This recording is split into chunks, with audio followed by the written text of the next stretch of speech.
Gets in behind him as they go after Veda Pratama, and Uriarte is closing down that. It's a nice act, aren't they? You know, and it's Brian Uriarte, the local hero, who's the one who looks most chance I got from last year. See if I can. Oh, and a nasty moment there for whoever it was behind Veda, but 10 bike lengths lead. It's back to about 2 now. Yeah, exactly that. Well, the action rattled at the moment as witness that bit of grass cutting that he did just before. I mean, that's a bit. But that's given Veda a bit of breathing space. Got to give a shout out to Beñat Fernandez in behind. We're not seeing too much of it at the moment, but it really is all action down to about biggest bunny hop I've seen in Rookies Cup in some years. So you know, we'll have to. I'm sure Red Bull will sort out a video of that and do the little. The number 7, he's up there into 5th now in this leading group. Superb stuff from him. I was looking through his result: 11th place, 12th place, even 13th place. I think actually with Mitani and Plonk there, because Christian Daniel Jr. part measurement of how far off the ground he actually went. Incredible. He clearly doesn't have, you know, half of the European Talent Cup last year, and I wouldn't say he set the world alight, but Peter, that's what this crossed the line in 6th position.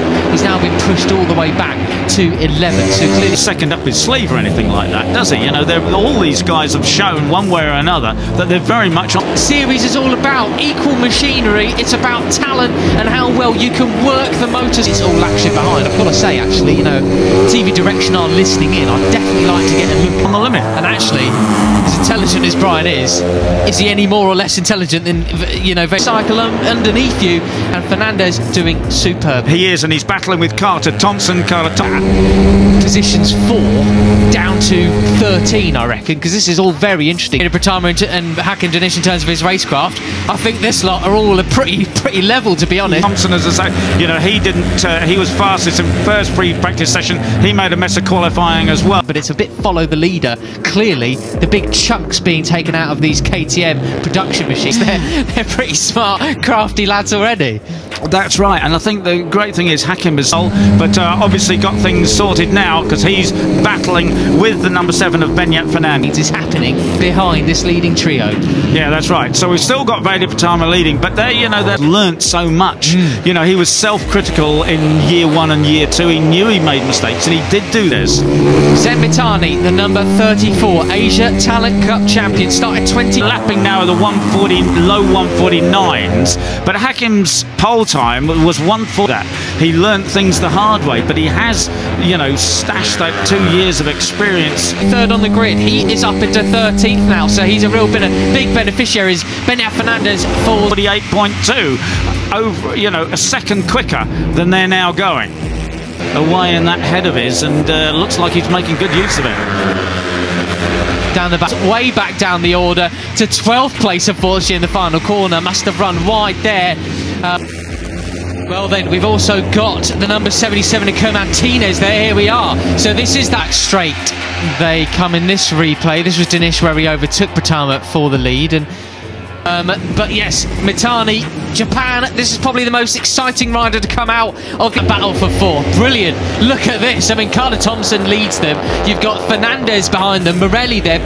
Just, yeah. Oh, wow. And he makes him sit up a little bit as well. Very nice. Just the Asia Talent Cup for you lot since won a certain Tayo Furusato. Yeah, and then he was Pugliese, the old sparring partners for the European Talent Cup, now in the Junior GP. Sending a bit of a message there. Come on, Hakim.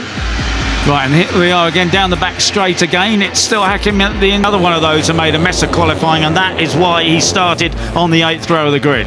He was much quicker in the Moto 3 series. Goes all the way back to Guillaume Plonk, who's side, but it's now Uriarte that comes up the inside of Veda Pratama into 2nd place.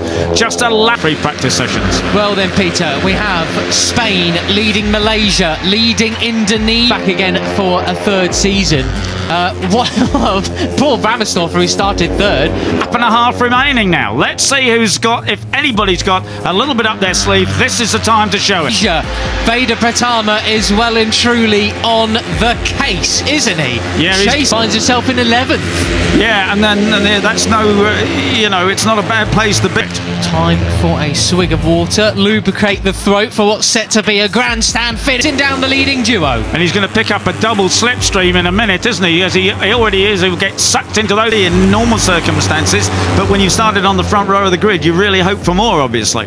Yeah, it's again in Rookie's cut to start us off with the year beater. Come on, stick your neck out, have a swig. See, he was super late on the brakes of the first lap. I wonder if he's going to do the same thing again. Can he go? Absolutely. They are not working together and hunting them down, unfortunately. It's now 3.8. The water, and then tell me who's going to win this one. Do you know what? It's going to be Hakim Danish. It's going to be from third to second to first. We have not seen an Indonesian rider battling at the front of Rookie's car. Appers Morelli, speedway style, slides it into turn 6 there. Veda. Veda's going to do it. Poor Brian. Well, Brian Lilly proved us right. It could well be Dinesh. What did you like this and being this sort of exciting since Mario Aggi was Super Mario and that little pint-sized rocket he was to try and take back the 4th position from Carter Thompson. He does. Peter. That was your fault. You need to apologise to him later. I do. But actually, I think really it's several years ago now. But Pratama, he's all over the back now of Hakim Danish. This is Plan B.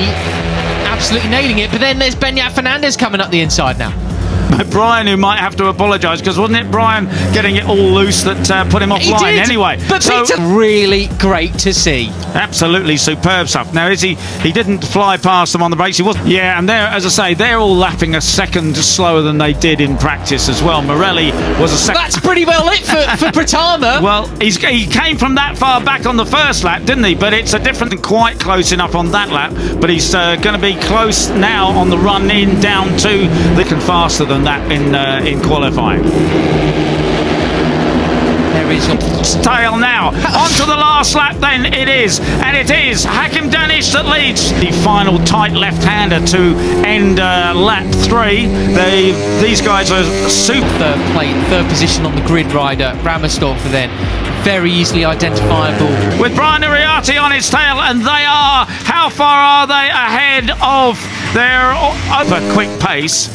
Would like to make a correction of myself as we see Veda Pratama going up the inside. Bright red helmet, Austrian flag colours. Thank you, Ramersdorfer, for making our lives. Over a second ahead of Veda Pratama.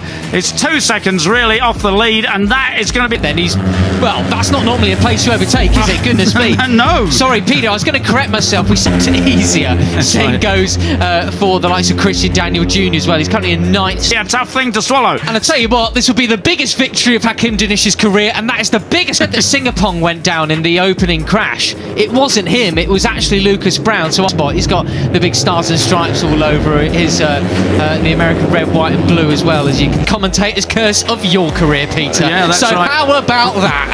Did for him, didn't I? Our live timing was entirely wrong. Not sure what happened there, but Singapong unfortunately started sick down